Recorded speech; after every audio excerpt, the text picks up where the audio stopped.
Dear students, good morning. So today we are going to see certain topics in renewable energy in agriculture and engineering. Myself Krishna Veni.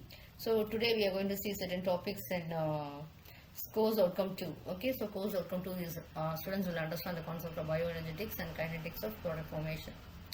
So next, this is biochemical characteristics of bioresources. What do you mean by biochemical characteristics? That is very important. Okay. So what do you mean by biochemical characteristics means? What you can say this is actually this biochemical characteristics. It can be this is actually playing a major role in determining their applicability. Okay, so based on this only we can see the biochemical characterizations means that is what you can say is how it can be used. Okay, so how it can be used will be decided only based on this. Okay, so that's very important. That based on this only we can decide where you can use your product and all. So that is biochemical characterization means you will be analyzing the proteins and other biochemical components of a bioresource. Okay, so this can you can then you can find out where it can be potentially applied. Okay, so you analyze what are the biochemical it can is used for identifying the bioresource potential use. You can also analyze how the pH and temperature has an effect on the bioresource. First I'll say what is bioresource.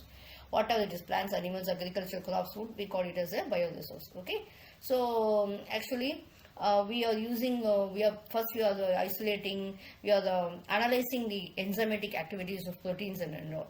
Okay, it will be normally done in the laboratories only. Okay, so that is what is it is actually is based on the results obtained only we will be using it for purposes and all. The first one is the carbohydrates and all.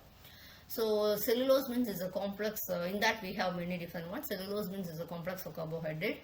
So it is a critical component for bioethanol productions, etc. Okay. So next one is hemicellulose. Hemicellulose means it is more hydrolyzed and it consists of many sugar monomers, xylose, albuminose, etc.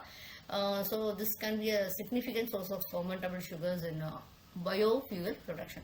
So we first one is this one starch, we know very well. So this starch will be found in when you take it as your, you would have seen that rice water and all, the component is actually starch only. Okay, in potatoes we do have corn, wheat and all everything else. Okay, it is very digestible and this is being converted into bioethanol very easily and all. Okay, you can make it as a bioethanol production can be done if we have starch only. Next one is we have soluble sugars. Soluble sugars, so based on the composition you can see what end product we are obtaining.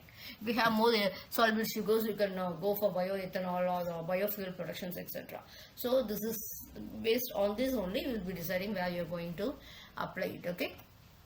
And next one is your proteins. So proteins, you know well, it's of amino acids. So this is actually when you have proteins only you can enhance the microbial growth and all. Okay, so if we have protein, it decides on what purpose you are applying. For example, when you take it as an agricultural processing, agricultural industry or food processing industry, the amount of proteins will be playing a major role. Okay. Next one is lipids, fats and oils and all. So this is actually, this lipids can be converted into biodiesel. Okay, so this will, for example, these oils can be and biofuels, etc. And this can be metabolized, this actually lipids can be converted into methane and other gases, so that it can be used along with your natural gas as a potential use of biofuel. Next one is lignin. It's found in the cell walls of plants, etc. The woody biomass, etc. It's actually a structural support to plants and all. So bioethanol and also it can be converted into biochemicals, etc. But actually this needs treatment like pyrolysis or chemical treatment.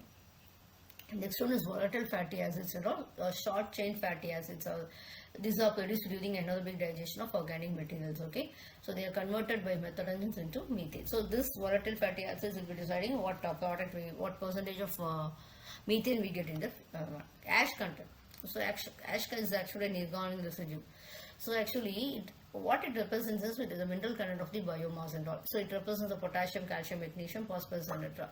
Actually, though it is not contributing directly to this bioenergy production also, we can find out the combustion characteristics of the biomass, nutrient value, what it is having, okay, and the potential for scaling a bioprocess, etc. Next one is the moisture content. it refers to the water present in the biomass, and it can decrease the energy yield of the biomass, etc. Okay. Thank you.